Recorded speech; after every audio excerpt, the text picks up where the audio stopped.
Hello दोस्तों, मैं Shubham Srivastava technical skills के यूट्यूब चैनल में आपका स्वागत करता हूं।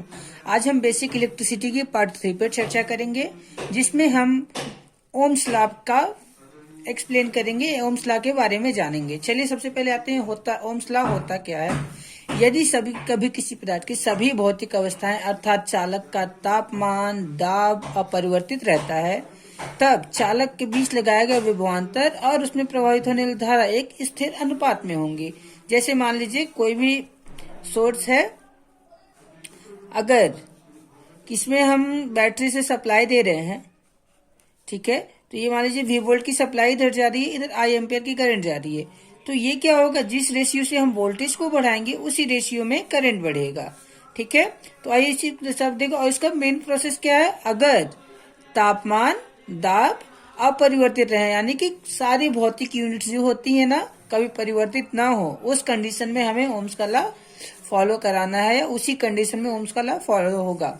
ओम्स लॉ का खोज किसने किया था? इस नियम का खोज जो थे जेरी सिमन्स ओम ने किया था। उन्हीं के नाम से ओम्स लॉ, इस लॉ का नाम ओम्स लॉ पड़ गया। ठीक है, अब आगे देखते हैं।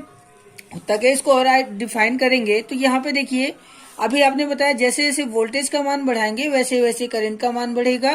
तो इसी कंडीशन के अकॉर्डिंग देखिए, ये बहुत से बुक में आपको आई प्रोपोर्शनल टू वी मिलते हैं, बहुत से बुक में वी प्रोपोर्शनल टू आई होते हैं। ठीक है, सही क्या होता है, आई प्रोपोर्शनल टू वी मानते हैं, क्योंकि आपका स्टैंडर्ड बुक जितने भी हैं उसमें आई प्रोपोर्शनल टू वी दिया गया है।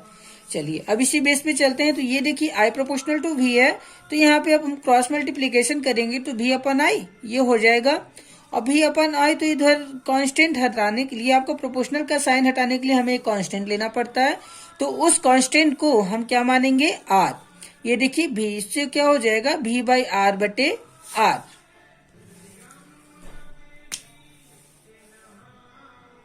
हाँ, तो यहाँ पे क्या देखेंगे, आर। आर किसको इंडिकेट कर रहा है, यहाँ आर इंडिकेट कर रहा है सर्किट की रेजिस्टेंस को। यानी कि अगर हम सर्किट में, अभी कल आपने रेजिस्टेंस के बारे में या अभी नहीं पढ़ा है, चलिए अभी आप देखेंगे रेजिस्टेंस, इन दोनों के कांस्टेंट को हम बोलते हैं रेजिस्टेंस, जो उसको एक स्थिरांक है। ओम्स लॉ में जो एक स्थिरांक यूज होता है, जिसे हम रेजिस्टेंस से दर्शाते हैं, जिसको आर से प्रदर्शित करते हैं।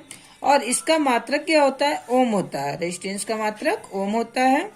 और देखिए आगे देखिए, ओम्स लॉ लागू किसमें होता है, ओम्स लॉ कभी भी तभी लागू होगा जब वो सर्किट जो हमेशा लीनियर हो। ये वाली पार्ट बढ़ेगी, यानी इसको आई मान लेते हैं, इसको भी मान लेते हैं। तो जैसे जैसे आई बढ़ेगा वैसे वैसे उसी रेंज में भी का मान भी बढ़ेगा, जहां पे यानी कि लाइनर सर्किट, ये देखिए आपको एक सीधा लाइन दिखाई दे रहा है, ऐसे सर्किट में ओम्स लॉ फॉलो होता है। ठीक है, हाँ चलिए अब चर्चा करते हैं लिमिटेशन ऑफ ओम्स लॉ में। ओम्स लॉ के लिमिटेशन क्या क्या है, यहाँ पे देखिए, यह नियम उन्हीं परिपथों में लागू होता है जहां की धारा प्रवाह क्रमशः इलेक्ट्रॉन व आयनों के संचालन धाराओं के कारण होती है। जहां जहां भी धारा का फ्लो जो होगा इलेक्ट्रॉन्स और चार्जेस के संचालन से होगा, वहां वहां ओम्स का लॉ क्या होगा, वहां वहां ओम्स का लॉ जो होगा फॉलो किया जाएगा। आगे देखते हैं। यह नियम एसी में तभी लागू होगा जब एसी सर्किट में प्रतिरोध आर की अपेक्षा प्रतिपथ की एम्पीडेंस ली जाती है। जैसे हमारा एसी में, डीसी में हमारा बस रेजिस्टेंस होता है ना, लेकिन अगर उसको एसी में फॉरवर्ड करते हैं या कन्वर्ट करते हैं तो आर की जगह क्या हो जाता है, जेड, इम्पीडेंस। ये दोनों का मात्रक ओम ही होता है, लेकिन जेड में आपका क्या होता है, आर, एल, सी तीनों आ जाते हैं। हालांकि रेजिस्टेंस में केवल रेजिस्टेंस ही रहता है। डीसी प्योर रेजिस्टिव सर्किट की भांति मान सकते हैं, या होती ही है। चलिए अब देखते हैं कहाँ कहाँ लागू नहीं होगा। ये देखिए सेमीकंडक्टर, मेटल रेक्टिफायर एक्सेट्रा, इस सब में क्या होगा, रेजिस्टेंस का नियम या ओम्स का नियम लागू नहीं होगा। क्यों, देखिए जो भी सेमीकंडक्टर डिवाइस होते हैं, मेटल रेक्टिफायर भी सेमीकंडक्टर में ही आएगा। तो ऐसे कंडीशन में क्या, सेमीकंडक्टर्स जो होते हैं आपका लाइनर सर्किट नहीं बनाते हैं। जितने भी सेमीकंडक्टर हैं वो लाइनर डायग्राम नहीं बनाते हैं।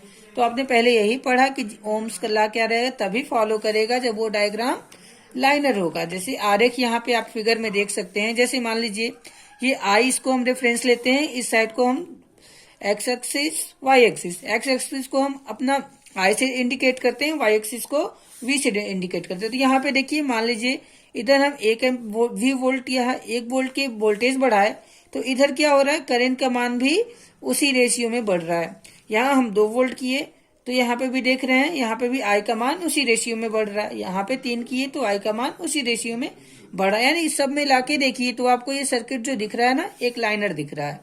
ठीक है, तो आगे चलिए देखते हैं। अब यहाँ पे देखिए, अगर हम इसका रेशियो लेते हैं, मान लीजिए ये V1 अपन I1, V1 अपन I1, इसकी वैल्यू मान लीजिए यहाँ पे 1 थी, यहाँ पे भी 1 है, तो ये देखिए 1/1 बराबर क्या हो जाएगा, 1।